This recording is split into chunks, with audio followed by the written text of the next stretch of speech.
conservative new media viewers, LA Lakers fans, and Kobe Bryant fans around the world. What is up? It's me, Paul F. Villarreal, PFE, the NBA expert. We are here to discuss Kobe Bryant's return to action tonight in his first game in the NBA in almost 8 months since he had his Achilles Tendon surgery on, I believe, his left Achilles tendon. Look, let's get right to it, okay? You can read the title of this video for yourself, and I'm going to say it exactly the way that it is. And if you guys watch these videos, if you're regular viewers, you know how it is. I'm going to say it straight like it is. And if you're not used to these videos, well, strap in because you'll find out quickly. Toronto won this game 106-94, and that's not good if you're a Lakers fan. The Lakers, I believe, were 6-2 in their last 8 games coming into this game. They've looked very impressive this season, much more impressive than many people thought they were going to look. The Raptors came into this game 6-12, and they just made a big trade involving Rudy Gay. So they were short-handed in this game. In fact, they only played, I believe, 8 men. And they were going against a team, the Lakers, that are very deep and just got one of their best player back. Okay, Kobe was awful in this game. He was embarrassingly bad. He really was. But it's not really unexpected. It's not. Was he bad? Yeah, he was real bad. He had 9 points, 8 rebounds, 4 assists. But he shot just 2 of 9 from the field in 28 minutes. And he had 8 turnovers. And he was plus-minus was a -16. So Kobe looked slow. His timing was way off. His balance was way off. He airballed like some type of sky hook looking shot from like 4 feet from the rim. Look, I give Kobe credit because he wants to get out and play so badly that he actually put himself out there even though he looked like this. So that just tells you how eager he was to return. And look, he's a Black Mamba. He wants to come back. He wants to get out there. He wants to get back to it. And you got to respect that. You have to respect that. And but this was a pathetic effort by him. It really was. And you're probably going to see some more of this before things straighten themselves out. I know there's people making jokes tonight. Kobe, he just got a big contract extension. He's the highest paid player in the league for the next couple of years, and he's playing like this. So there's going to be all of that.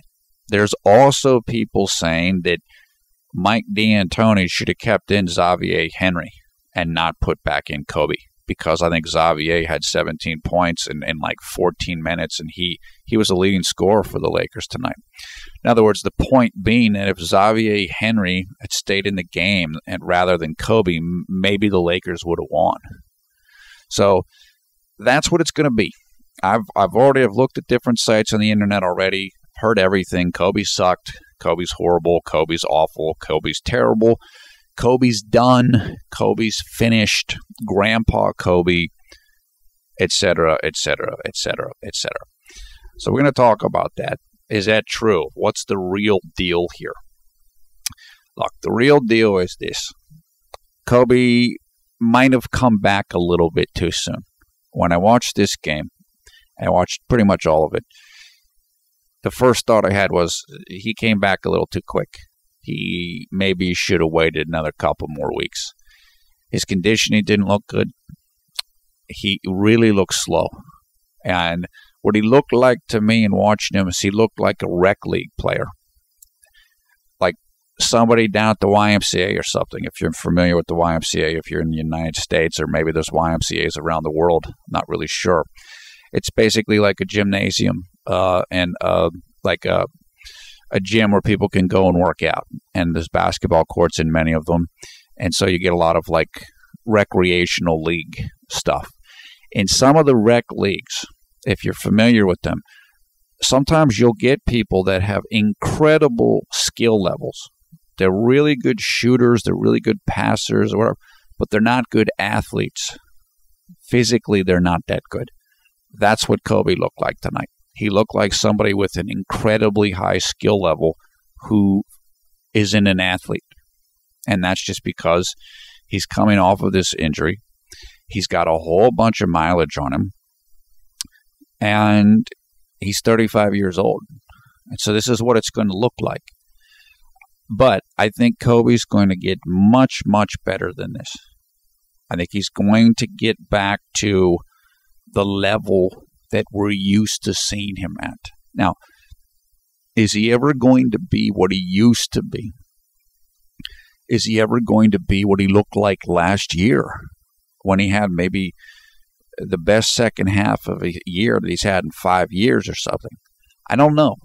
I don't know if he's going to be able to get to that level. Or if he does get to it, he might not be able to have those games for as much as he used to be able to have them. And some of that is just age and mileage. And Kobe right now, coming into this season, Kobe has had the seventh most minutes played in NBA history, even though he's relatively young compared to some of the other players above him on that list. You can't play forever. And even if you're young, some of it just has to do with mileage. Kobe has a lot of miles on his legs. And as fans of Kobe know, and Lakers fans know, Kobe started having trouble with his legs a few years ago. Fortunately, he was able to get the procedures done on his knees and kind of bring them back. But at some point, if you drive a car, it's going to break down. And you can only run it for so long. So that was already becoming an issue for Kobe before he got the Achilles tendon injury. And now he's got to deal with that. And Achilles tendon injury might be it could be the worst, or certainly one of the worst injuries a basketball player can get. Maybe even worse than an ACL, knee injury, or close to the same level. It's very difficult to come back from an Achilles tendon injury, particularly later in your career. And it's very difficult to come back from it and be the same level of player that you were before. In fact, I don't think anybody's ever done that. There's people who've come back and been close, like Dominique Wilkins, maybe 20 years ago, and Elton Brand, who is still playing in the NBA now. Those two guys came back, and they were still very good. Dominique was really, really good. He wasn't quite the player that he had been before the injury. He wasn't the super dunker and not as explosive, but he was still able to be a very, very good player. Elton Brand went from an all-star player to a little bit below that, but he was still good. So I'm certain Kobe can regain being a very, very good player. Can he be a great player again? Yeah, probably. Maybe again, just not as much or as often as he used to be. However, if you're a hater, if you're a Kobe hater, I wouldn't get too happy about this game. It's not going to stay like this, in my opinion. This is just a guy that had no preseason games, and he's just started practicing again. And like I said, honestly, he probably shouldn't have been out there. But he wanted to get out there, and if you want to train, there's no better way to train than to actually train in a live game. For Mike D'Antoni and the team, they're going to have to deal with this because it might have been better to keep Xavier Henry in there. That might have helped the Lakers more. It may have. When I was observing the game, it looked like when Kobe went out, the Lakers did better, which is again reflected in his plus minus. It's just they could kind of run their normal offense. And Kobe was doing his thing and playing point, and he had some good assists, but he also had a bunch of turnovers. And everybody on the team wanted to get him the ball. So it kind of disrupts the flow of the Mike D'Antoni offense a little bit. Well, not completely. I mean, Kobe was basically playing the role that Steve Nash would play, or the role that Steve Blake has played a lot this year, and he's played really well. this is going to be it. This is like growing pains. This is the team's going to go through this as Kobe does his comeback. As I said, Kobe will get bitter. If you're a Kobe lover, hang in there. It's going to get better than this.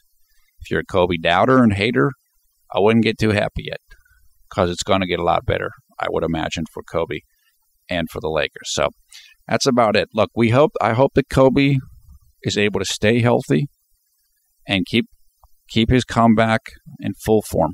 Hopefully he'll regain his form and just keep doing his thing. And we wish him the best with that. So, okay, that's it.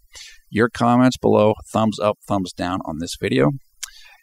We'll give information in the video description about a story about this game and also information about the Conservative New Media Facebook group, which you can come and join if you'd like to. We have over 2,500 members there and counting. And also information about our Twitter account, which we often put out videos about Jeremy Lin.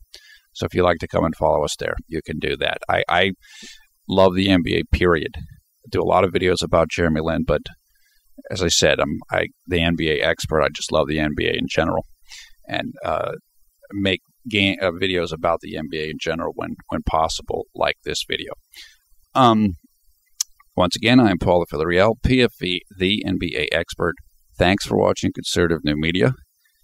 Look, hopefully it'll get better. I think it will get better for Kobe. And so don't get too whatever about this game. There was a lot of build-up about this game. There was a lot of hype, whole bunch of things around this. And a lot of people are deflated, and a lot of haters are happy.